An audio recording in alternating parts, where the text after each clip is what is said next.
Good morning. I have a message for you. Stop helping people in insignificant ways. Stop giving of yourself to other people without nothing in return.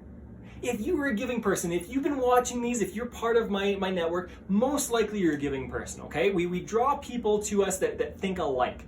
So most likely, you're the kind of person that loves giving and probably struggles at times with receiving. Here's what I'm going to challenge you with. If you are that kind of person, I call it social worker syndrome, and I've got some of my family, social workers are part of that group of humans in our society that are expected to give, but are not expected to receive. And that's a problem, okay? That's a problem. If you're a social worker, start receiving, start getting something back as well. Not just a good feeling. Get compensated in various ways. It doesn't always have to be money, but be compensated for what you're giving. Otherwise, we become bitter. And actually, the people who are most giving that I know of, I've got to be careful with what I say right now, but the people that I know that give away all of their time and energy all the time and don't take things themselves, actually give really poorly. They're not very good givers. They give cheap stuff. They're the ones that are giving stuff from the dollar store rather than things from something that would be so much more valuable. I'll give you some examples, okay? An example is, if I'm helping people every time they have problems with their keyboard, or every time, if my clients, if I said, hey, every time you are struggling with taking any action, or you have any little problem with anything, call me. That would be ridiculous. And this is why. It's not going to empower people. Now they rely on me to do stuff for them that they could figure out on their own. So my job is to help people with bigger picture stuff and then help them implement it, knowing them well enough to say, this is what you need to work on. And I do answer my phone. I do reach out to people that reach out to me, okay? I reach back to them and help them out on things. But if somebody is going to call me over and over and over about, I don't know, some tech stuff, IT stuff, I'm going to go, no, figure that out on your own. I don't have time to do that. Why? Because I'm not a resource to simply give all of me whenever anyone has a hangnail. That's not true help to people. If I'm wasting my time helping people with IT stuff, I am not helping people with more important stuff. If I'm helping people with IT stuff, I'm not helping them get their life in order and help make decisions that are going to take them to the next step in their business and their life and their relationships. So I've realized that I don't want to give cheap help. I want to give real help. And in order to give help, I say no to the cheap stuff so that I can say yes to the good stuff. Does that make sense? Now again, my profession is probably different than yours, and that's fine. But you've got to ask yourself, how am I stealing from people by giving the cheap stuff? How am I taking away from relationships by giving the cheap stuff? I know a lot of people who have parents or kids or whatever, and then their situation is that they've taught this other person to expect that they'll always be there for any little thing.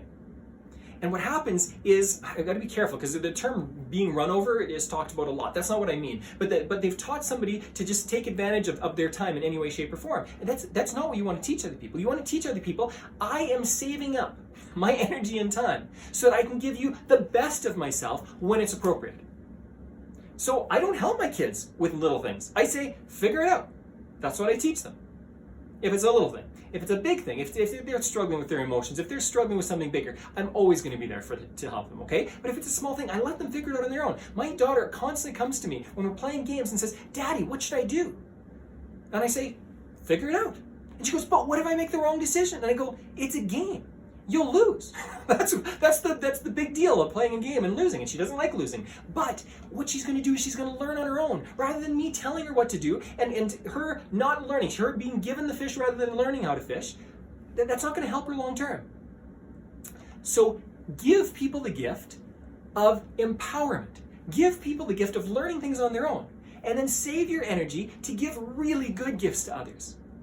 Fantastic gifts. Here's another challenge to you. If you are in this camp, if you're in a group of people that gives and struggles with receiving, what I want you to challenge you with is, if you really want to give good gifts, for the next 18 months, focus on yourself. Make yourself the best possible person you can be. And once you are a fantastic human being in all these different ways, you are going to be able to give far better gifts to other people. The people who are so busy passing out the dollar store gifts are never the people who have a wealth to give people great gifts. So stop giving away the little stuff.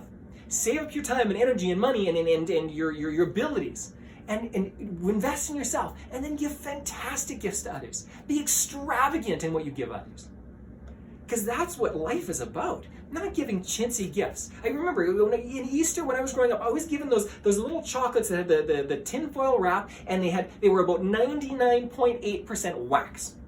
Those were awful. Those were horrible.